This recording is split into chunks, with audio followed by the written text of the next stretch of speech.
Hello everyone, good morning. My name is Lisa Marliana and my register number is 171011720020.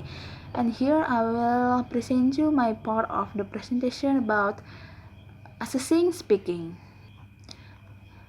And I will talk about PhonePass test, designing assessment task, intensive speaking, and directed response task.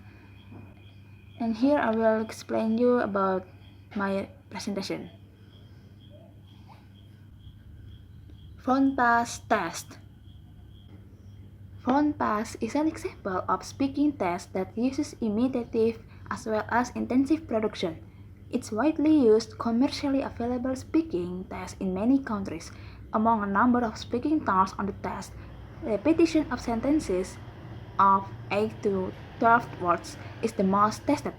It is remarkable that research on the PhonePass test has supported the construct validity of its repetition task not just for a test taker's phonological ability but also for the scores and overall oral production ability. The PhonePass test uses computer-assisted oral input with a telephone. Test takers read aloud, repeat sentences, say words, and answer questions. With a downloadable test sheet as a reference, test takers are directed to a telephone designated number and listen for directions. The test has 5 sections. Okay, so here is the PhonePass test specifications. There are 5 sections, and the first one is Part A. Test takers read aloud selected sentences from among those printed on the test sheet. The example, you can read it in the PPT. And Part B is test takers repeat sentences dictated over the phone. Example, leave town on the next train. The next part is Part C. Test takers answer questions with a single word or a short phrase of 2 or 3 words. Example, which you get water from a bottle or a newspaper?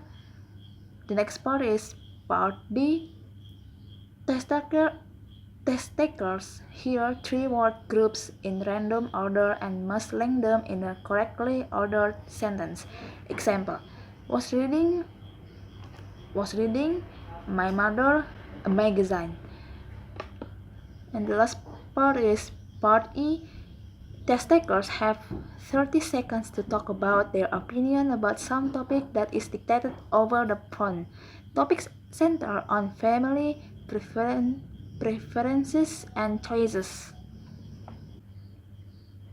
Scores for the PhonePass test are calculated by a computerized scoring template and reported back to the test taker within minutes. 6 scores are given, an overall score between 12 and 80, and 5 subscores on the same scale that rate pronunciation, reading fluency, repeat accuracy, repeat fluency, and listening vocabulary. The tasks on parts A and B of the PhonePass test do not extend beyond the level of oral reading and imitation. Part C and D represent intensive speaking. Section E is used only for experimental data gathering and does not feature into the scoring. The scoring procedure has been validated against human scoring with extraordinarily high reliabilities and correlation statistics. The PhonePass findings could signal an increase in the future use of repetition and read-aloud procedures for the assessment of oral production.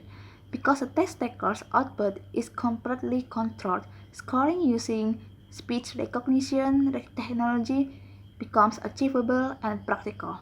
As researchers uncover the construct underlying both repetition or read-aloud tasks and oral production in all its complexities, we will have access to more comprehensive explanations of why such simple tasks appear to be reliable and valid indicator of very complex oral production proficiency.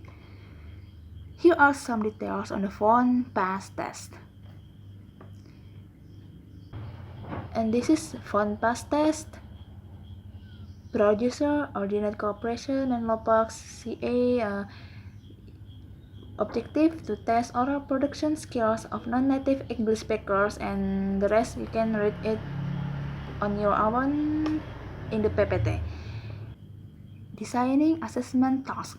Intensive speaking. At the intensive level, test takers are prompted to produce short stretches of discourse, no more than a sentence, through which they demonstrate linguistic ability at a specified level of language. Many tasks are cute tasks in that they lead the test taker into a narrow band of possibilities. Part C and D of the PhonePass test fulfill the criteria of intensive tasks as they elicit certain expected forms of language. Antonyms like high and low, happy and sad are prompted so that the automated scoring mechanism anticipates only one word. The either or task of Part D fulfills the same criterion. Intensive tasks may also be described as limited response tasks, or mechanical tasks, or what classroom pedagogy would label as controlled responses. Directed response task. In this type of task, the test administrator elicits a particular grammatical form or a transformation of a sentence. Such tasks are clearly mechanical and not communicative, but they do require minimal processing of meaning in order to produce the correct grammatical output. Okay, so this is the example of directed response. Test takers here. Tell me he went home. Tell me that you like rock music. Tell me that you aren't interested in tennis. Tell him to come to my office at noon. And the last one is remind him what time it is. Okay, that's all from me today. Thank you for watching me. See you next time. Bye.